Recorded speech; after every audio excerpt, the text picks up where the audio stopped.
캐나 오늘은 새로운 다이캐스트 리뷰 시간. 오늘 만나보는 다이캐스트는 바로 이것. 오늘 같은 경우는 저번에 제가 비디오로 찍었던 비스마르크 전함이에요. 이번에 또 비스마르크 못지않은 또 다른 전함, 바로 야마토 전함을 한번 리뷰해볼 건다.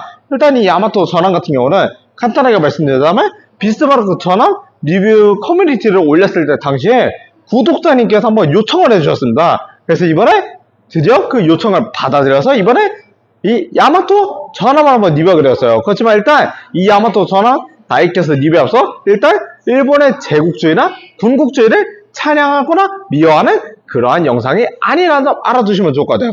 단순히 뭐 전함을 좋아하고 밀리터리를 좋아하는 매니아로서 이 전함 모형을 수집했다는 점 알아두시면 좋을 것 같습니다. 그래서 일단 오늘 같은 경우는 이 야마토 전함 다이캐스트 리뷰하기 위해서 특별한 또 게스트분을 모셨습니다. 저번에 비스마르크 전함 때 모셨던 그 게스트분, 이제 한번 본격적으로 한번 모셔보도록 해보겠습니다. 이제 한번 모셔보시죠.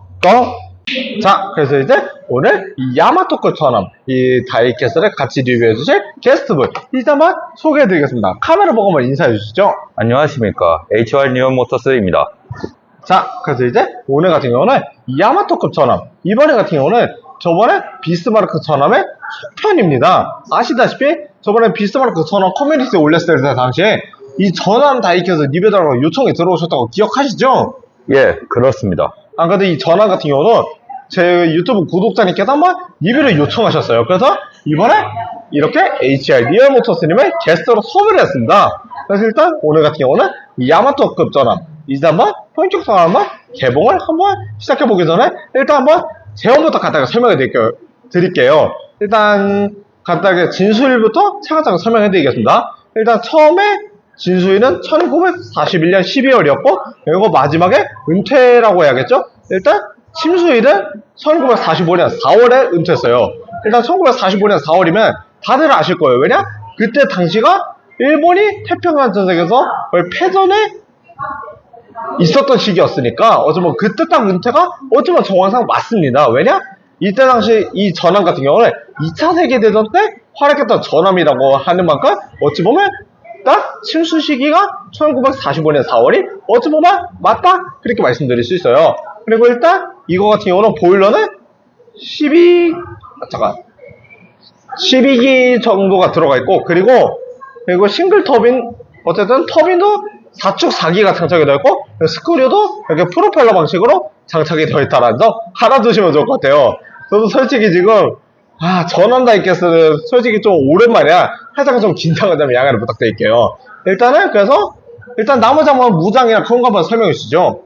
일단 이 45구경 460mm 구문 탑재되어 있고요. 네. 무장 주포 같은 경우에는 부포는 한 50mm 대포가 설치되어 있습니다.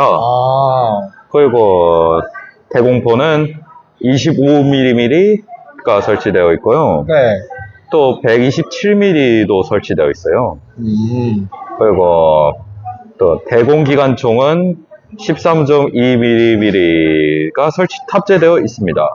그리고 최대 승조 인원도 간단하게 설명해 드릴게요. 일단 최대 승조 인원 같은 경우는 무려 2,800명이나 승선할 수 있는 그러한 거대 전함이라는 점 알아두시면 좋을 것 같습니다. 자, 그래서 이제 한번 본격적으로 한번 이 야마토급 전함 이 다이캐스트를 한번 개봉을 시작해 보도록 해보겠습니다. 이제 한번 개봉해 보시죠. 자, 그래서 이제 이 비스마르크 전함이에요. 또 두 번째로 리뷰하는 전함 다이캐스트, 바로 이 야마토급 전함 이 다이캐스트를 한번 본격적으로 한번 리뷰를 시작해 보기 위해서 이제 한번 전면부를 보여드릴게요. 자, 한번 이 야마토급 전함 한번 전면부를 보시니까 어떠십니까? 확실히 저는 진짜 개인적으로 그런 느낌이에요. 예전에 저희가 우리 비스마르크 전함도 한번 리뷰를 찍었었잖아요. 확실히 비스마르크 전함보다는 좀 약간 색다른 이미지인 것 같아요. 좀 어딘가 앞쪽이 좀 비어있는 느낌이 든다랄까요? 오히려 비스마르크 전함 좀 앞쪽도 크고 웅장하고 오히려 그래서 드레드노트급 전함의 그 이미지를 전반적으로 잘 살려줬는데 이 야마토급 전함은 개인적으로 봤을 때 앞쪽이 좀 비어있어서 그런지 좀 거대 전함이라고 하기엔 어딘가 살짝 믿음이 안 가는 그런 느낌이 드는 것 같습니다. 물론 이건 되게 개인적인 주관이에요. 어딘가 앞쪽이 좀 비어있다 보니까 좀 거대 전함이라고 하기에는 어딘가 좀 살짝 아쉬운 느낌의 드는 그런 이미지가 느껴집니다. 그래서 한번 이 야마토급 전함에 대해서 전 멤버의 이미지는 어떠신 것 같아요? 저 약간 1940년대, 3, 40년대 건조한 것 치고는 네. 뭔가 미래지향적인 느낌이 확 듭니다. 그렇군요. 미래지향적이다. 어떤 굉장히 부분에서 그랬나요? 여기 곡선적인 부분이 있잖아요. 아, 뭔가 1950년대에 나오던 배 같아요. 그렇군요. 디자인이. 게다가 여기 부분에 잘 보시면 네. 국화 문양이 있어요. 국화 문양이요? 아, 있네요. 네네네. 네, 봤습니다. 얘가 이제 일본의 상징이라고 보면 돼요. 네, 맞아요. 국화가 일본의 상징은 저도 들었습니다. 우리나라 따지면 무궁화 같은 그런 느낌이라고 보면 편할 거예요. 우리나라의 상징은 무궁화라면 일본의 상징은 국화다? 그렇게 말씀드릴 수 있을 것 같습니다. 명치 유신 때부터 쓰였다는 국장이에요, 사실은. 아, 메이지. 네. 메이지 유신 때. 그러면 상당히 역사적으로도 되게 오래된 그런 전함이네요. 안 그래도 일본의 첫 전함은 제가 알기로는 원래는 영국에서 수입해왔던 걸 썼다고 저도 들었습니다. 어쩌면 저도 그렇게 들었는데 지금은 오히려 이때부터는 독자적으로 만들었다고 저도 들었어요. 야마토 전함 말고도 여러 가지 있지만 야마토가 나왔을 시기부터 독자적으로 만들지 않나 저는 개인적으로 그런 생각이 들거든요. 야마토보나는요, 네. 1915년 중후반부터, 아니, 1910년 중후반부터 독자적으로 만들기 시작했어요. 그 전에 영국 영향을 받았다고 들었습니다. 네, 영국에서 직접 수입하거나 네, 아니면 면허 생산을 하면서 맞아요. 만들기 시작했어요. 맞아요. 처음에는 영국이 좀 일본에게 많이 영향을 발휘했었죠. 왜냐? 일본 사정을 보시면 진짜 영국 문화의 영향을 많이 받은 게 보여요. 특히 정치나 뭐 도로 규정만 봐도 아실 거예요. 특히 대표적으로 정치 방식은 의원 내각제를 채택하고 있지 않습니까? 일본이. 네. 그것도 좀 영국에서 뿌리를 내려온 방식이고 그리고 또 한 가지도 있죠. 오른쪽 주행. 오른쪽으로 통행하는 방식도 어쩌면 영국에서 내려온 방식이다? 오른쪽 주행보다는 왼쪽 주행을 하고요. 아, 맞아. 또 제가 우엔들 맞아, 우엔들 차로 방식. 타고 다닙니다. 맞아. 제가 헷갈려서 죄송합니다. 일단 그 우엔드를 설명하려고 했던 건데, 좀 우엔드 방식과 영국에서 내려온 그 영향력 방식이다. 그렇게 말씀드릴 수 있습니다. 또 좌측 동행도 영국의 영향이죠. 아, 맞아요. 좌측 통행. 아, 맞아요. 그 얘기를 하려다가 제가 좀 헷갈렸어요. 그리고 또 카레라이스가 들어온 것도 영국의 영향이 있습니다. 아, 카레라이스. 아, 왠지 대충 납득이 가네요. 왜냐, 카레가 원래 인도 거였잖아요. 근데 인도가 영국 식민지니까, 대충 정리가 되는군요. 역사가 정말 길지만 네. 일단은 카레에선 일본 해군에서 도입되었다고 보면 돼요. 카레라이스가. 어허, 그런 건 몰랐네요. 좋은 정보 감사합니다. 일단 전면부 이미지로 봤을 때 상당히 진짜 좀 묘한 느낌이에요. 비스마르크 같은 경우는 좀 약간 그 거대 전함한 포스가 느껴지는데 야마토급 전함은 약간 좀 날렵해 보인다는 그런 이미지랄까? 제 개인적으로 그런 생각이 들어요. 확실히 비스마르크 전함하고 비교했을 때 확실히 좀 뭔가 좀 전면부 이미지가 색다른 것 같습니다. 어떻게 생각해요? 비스마르크 전함하고 비교했을 때 좀 다른 느낌이 있지 않으세요? 아무래도 야마토 전함이 네. 그 당시 전함치고는 네. 굉장한 스펙을 가지고 있어요. 네, 맞아요. 굉장한 스펙을 가졌다고 들었어요. 게다가 또 스펙상 네. 큰 전함이에요. 네, 그 맞아요. 당시. 맞아요. 큰 전함인 딱 느껴지지만, 어딘가 디자인적으로 봤을 때, 비스마르크 전함하고 비교했을 때, 살짝은, 그렇게 많이 커 보이는 느낌은 안 돼요. 육안상으로 봤을 때. 지금 나온 전함 중에서 제일 네. 큰 전함이 얘 전함일 거예요. 야마토? 그럼 비스마르크보다 사이즈가 더 크다는 거네요, 실제로는? 네, 비스마르크 전함은 네. 아무래도 1차 세계대전 그 당시를 아직 정체된 상황이지만 얘는 그 그냥 당시 기술력의 결정체다, 이런 일본의 한계까지인 기술력을 다 결정체를 다 넣었습니다. 그러면 일본 기술력의 결정체 전함이다. 그렇게 보시면 편하겠군요. 네, 심지어 어떤 승조원의 증언에 따르면 네네. 내피설이겠지만 네. 여기에 그 당시에 냉장고가 귀할 때 시절이었으니까 맞아. 이때 시기상 슈퍼 그렇죠. 냉장고가 탑재되었다고 할 수 있습니다. 엄청나네요. 딱 봐도 전반적인 디자인만 봤을 때 딱 일본 전함 스타일이 딱 느껴지는 것 같아요. 약간 날렵하고 좀 그런 이미지가 딱 보이는 것 같습니다. 좀 비스마르크 전함을 다 봤을 때 좀 약간 비스마르크 좀 웅장한 이미지가 강하다면 이 야마토급 전함은 좀 웅장한 느낌보다 좀 날렵한 이미지가 강하다 그런 생각이 드는 것 같네요. 일단 한번 이 야마토급 전함의 별명 다들 아실 겁니다. 솔직히 이 밀리터리나 뭐 그런 거 좋아하시는 분들은 이 전함의 별명 아실 거예요. 한번 설명해 주시죠. 이 전함의 별명.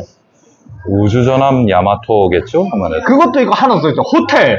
야마토 호텔. 맞아, 호텔이 빠졌었죠. 이게 왜 호텔이 됐냐? 왜냐, 이때 당시 시대상 봤을 때, 일본 간부분들이 진짜 이 전함을 되게 아껴서 전장을 많이 안 내보냈다요.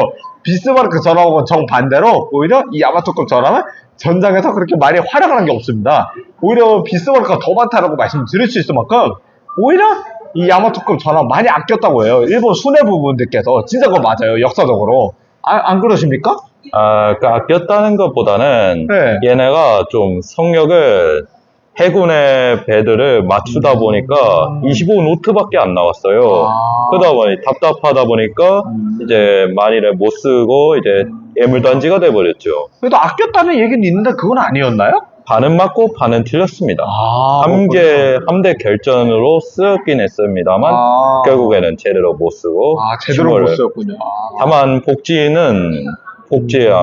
그 당시에서는 침대가 탑재되어 있으며 이제 아이스크림도 먹을 수 있었고 나물에도 먹을 수 있었고요. 주먹밥 기계도 있었으니까 1인 거기다 1분당 10개를 만들 수 있는 기계도 있었고요. 역시 호텔답네요. 야. 그리고 또 이제 고기도 썰 수 있고 냉장고도 방금 전에 말했듯이 네. 냉장고도 있고요. 또 그 당시에 희귀종인 양병기도 있어요.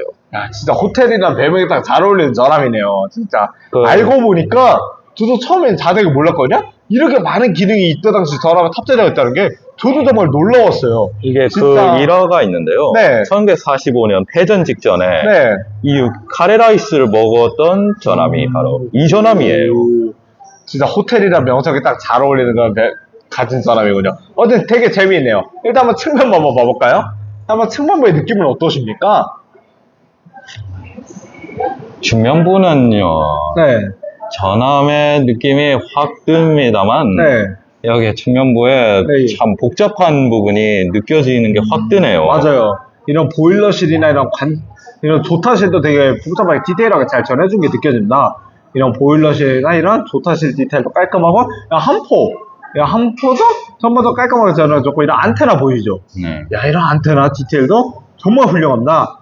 그렇지만, 좀, 이 조타실 모형 제열이 좀 작게 되어 있다 보니까, 어딘가 좀 작은 허전한 느낌이 드는 것 같습니다. 좀 조타실 공간이 좀 컸었으면, 좀 어딘가 좀 포스가 더 넘쳤을 것 같은데, 저는 개인적으로 그 부분은 조금 아쉽게 생각합니다. 어떻게 생각하세요? 저는 조타실 포스가 좀 아쉽다고 하지만요. 네, 저는 그래도 그나마 나은 게 이 네. 부분이 진짜 미래지향적이다 보니까 오히려 더 멋있어요. 그렇군요.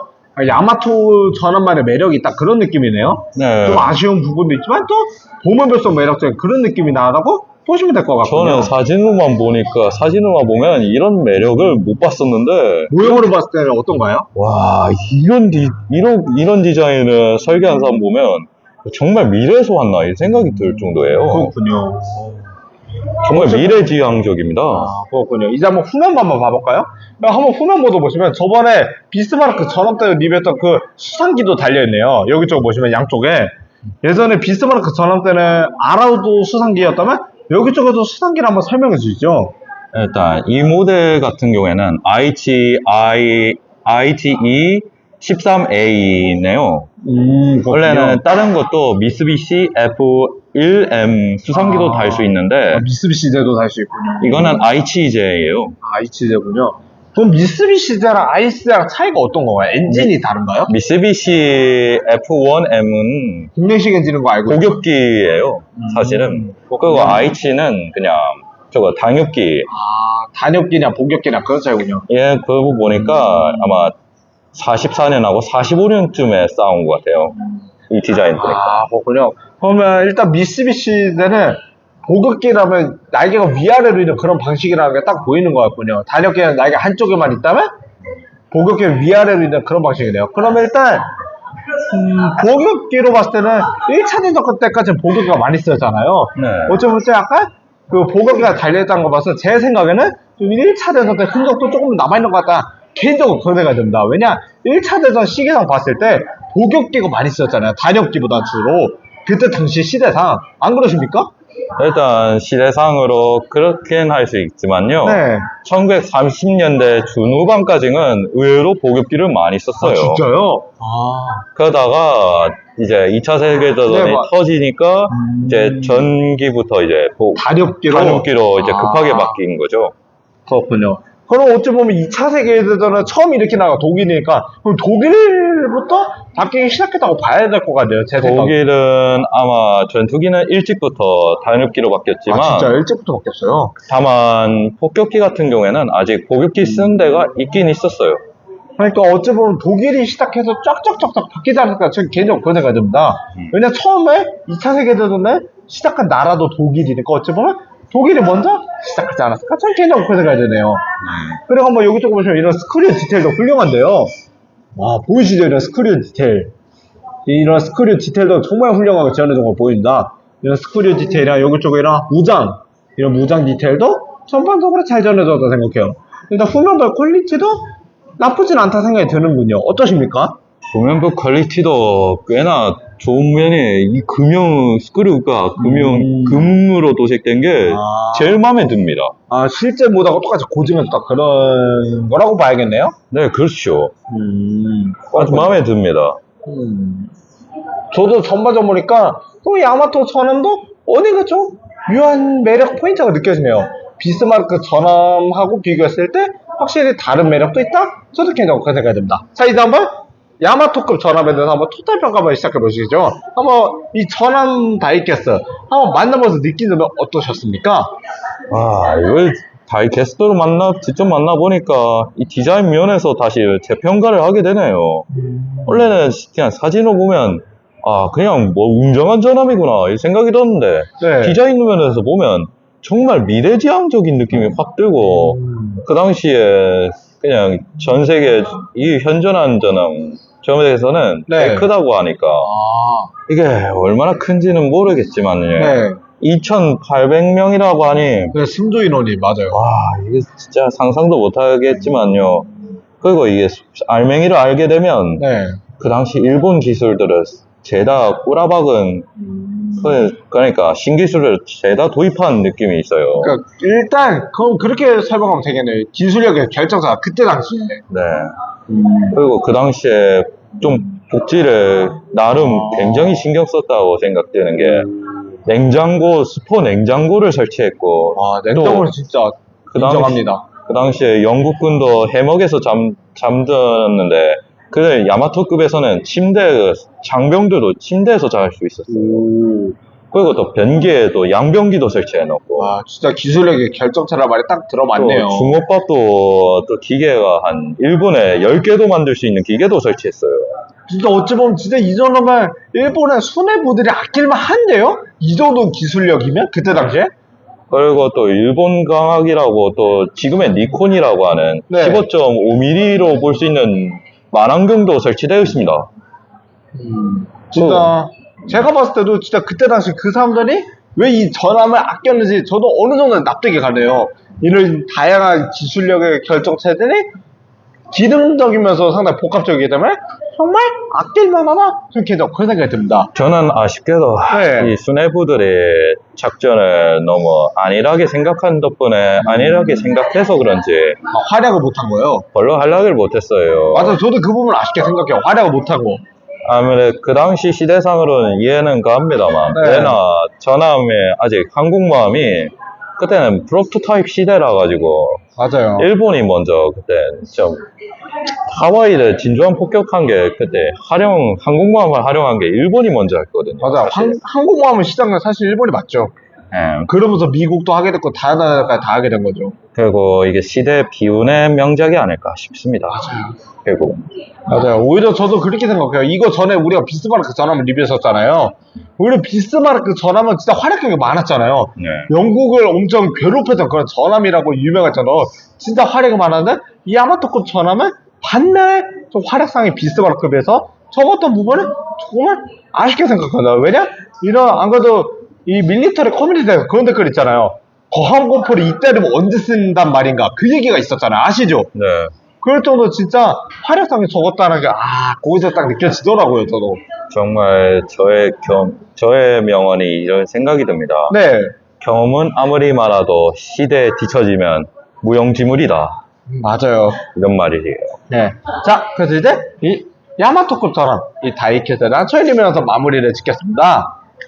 다음번에 또 재미난 다이캐스트 컨텐츠로 만나뵙겠고, 이제 한번 마지막 인사 한번 해주시죠. 저의 HRM 리얼 모터스의 리뷰를 지켜보신 걸 감사히 드리며 저의 명언도 감사히 드리며 저의 블로그와 저의 유튜브를 인스타그램에 홍보해 주실 테니 그리고 캔디과의 구독 좀 부탁드립니다. 그리고 JH 토이즈님의 촬영자님도 구독을 부탁드리며 저의 감사 인사를 드리겠습니다. 감사합니다. 자, 그래서 이제 이 야마토급처럼 이 다이캐스트랑 저희님이라서 마무리 짓겠습니다. 다음번에도 재미난 다이캐스트나 밀리터리 등 다양한 콘텐츠로 만나뵙도록 하겠습니다. 그럼 다음번에 만나요. 햄바